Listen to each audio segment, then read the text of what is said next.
संगीन नेपेल रे सगुन दाराम अलिंग के मन कसराय टुडू अतु दो आमडिया बुल्लुबनी जहां दो ओडिशा मयूरभंज तला रे मेना तो देलाबन मिटांग बिचार तलाते बन हिजुआ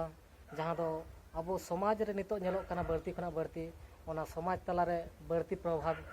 अगुई आय तो ओना चेल लकाते तेहेन अबो समाज बन सुसरा सावता बन सुसरा चेल लकारे तो सावता सुसर लगी लेका तखा दो नितो जदी बन नेला बिहा बापला भांडान एमान तेया करे हांडी टुकुज को तबन अड़ी बढ़ती कना तो नो हांडी टुकुज को बढ़ती कान खातिर ते अबवा समाज रना असुविधा चेक हुयुक कना नोआ देलाबन बिचारा तो अबवा समाज तला रे बिहा बापला रे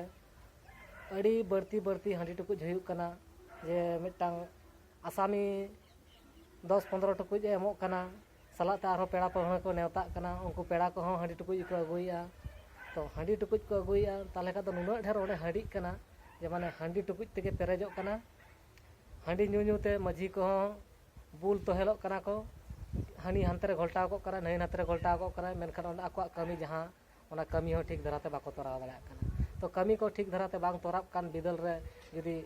माझी हाड़ा में दरकारो कना ताले का उनी मा बुल गितिज को कना आदो हर को रगीते उनी माझी हाड़ाम को दाले कना को तोले कना को चे तायम ते बापला चाबायन तायम ते से ओना बापला पेड़ा को तला रे को पेड़ा को ताहन तुलुज तला रे को माने को खपरियो नियाव खपरियो नो नोका सिरजब कना तो ओना बापला जहां लका रे चे भांडान जहां लका रे को ठेलाव काते हानते हाते कते को पारम होचो किया तो पारम मेन परेते ओना जहां को खपरियो कान होड़ को आदो को बिचार दरबारे ओको चना चेत चना बाय गाना का न्यूते ना बढ़ती काते उनी माने रोड बढ़ती किया चे लका किया तो ओना को नियाव खपरियो ओडको कना तो नियाव खपरियो ओडक परेते ओना को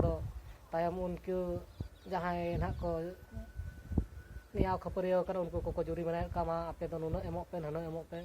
तो तेहेन जुदी नोआ बन बिचारा नोआ हांडी टुकुज को जुदी कम लेन खा दो माने अड़ी नपायते आर मौजते अबो सांताल साहेत को माने ठीक धराते अबो सांताल कमी होरा को हो ठीक धराते बन कमी दाड़ा लका बुझाव कना तो तेहेन जुदी माने बन नेला हांडी टुकुज जहां को ना बन नेलत खा तो ना बन मेने हांडी टुकुज दो चेदा बन कमा अब समाज रे हांडी टुकुज गे हेज अगु कना तो अलिंग दो बांगलिज मेना पूरा बन चाबा उतर हांडी टुकुज तो हांडी टुकुज दो जहां तिना अब लक्ति ताबन लक्ति इदी कते ओना लक्ति हांडी सुमुंग गे बन दोहय मा और ओना लक्ति हांडी टुकुज जहां माने बोंगा बुरु करे ना पे कोणा से पे पैलर ना बन दोहया पे पैलर ना बांग दोह कते ओना दो कोणा ते संग कते जदि बन दोहया ताले का दो ठीक बोंगा को सटाप लेका और जहां तिना माने रान लेका बन चेपेज हटिना ताले का इना तेगे अड़ी नापायो आमेनते भावी कना तो गुरु गमके तिकिन ऑल गुरु पंडित रघुनाथ मुर्मू तिकिन दो सफा सफा किन लय का हांडी रना दो तेहेन जदि हांडी परवा सांगे से ढेर बन न्यूया ताले का दो जीर हड़मो रे 20 लेका कमिया मेनते किन लय का जोखा जनी रान लेखा न्यूगे बन न्यूया तो नो नोकान गुरु गमके तिकिना कथा लेकाते जदि तेहेन अबो समाज रे नोआ को बन उहर नेल काते बन कमिया ताले का दो अब सावता समाज अडिगान चितान से डेवलप रना चलाव रना संभावना हुई दाड़ा तेहेन जुदी माने हांडी टुकुज रे बन जबे को हांडी ते बन बुल को कना हांडी रे बन तोहेल को कना हांडी रे तोहेल खातिर ते सांताल समाज रे अब सांताल होड़ा मारंग मारंग बिजनेस बनु आन तबना मारंग मारंग व्यापार बनु आन तबना मारंग मारंग उहर भावना बनु आन तबना तो नो नोंकाना उहर भावना को तेहेन धरिते उहर लगित ते खाद माने हांडी खना दो साहा हुयु तबना हांडी खना बन साहा लेन खा तेहेन अब अड़ी मारंग मारंग बिजनेस से अड़ी मारंग मारंग कंपनी से अड़ी मारंग मारंग प्रोजेक्ट को बन उहर नाम दाड़ा हांडी खना हांडी रना निशा चे परवर रना निशा खना नोआ तोहेल खना बाबन साहा खान बुर अब बेस बेस उनकाना उहर भावना के बनु आन तबना तेहेन धरिते जहां अब सांताल को रे चाकरी कना को चे मारंग मारंग को बिजनेस या उनको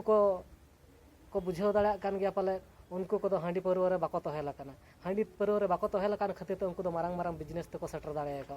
तो नो नोंकाना बिचार धारा देलाबन अगुया और नोंकाना बिचार धारा रे सानाम को गे बन बिचार दरबारा जे आबो दो चेत लेका खाद दो माने अब समाज सावता बन हारा रकाब दाड़ा चे अलिᱧा वीडियो नेल कते जहां हड़ को बन अड़िसोग कान हड़ को हों बेस ठीक बन गहिर से तबन उयहर मा और जहां को पे अलिᱧा नोआ संगीन नेपेल जुदी पे बेस ठीक पे बुझाव दाड़े कना ताले का दो विचार तबन पे और नोआ वीडियो चे नोआ मैसेज दिसम हड़ बड़ाय चो को पे नोंका के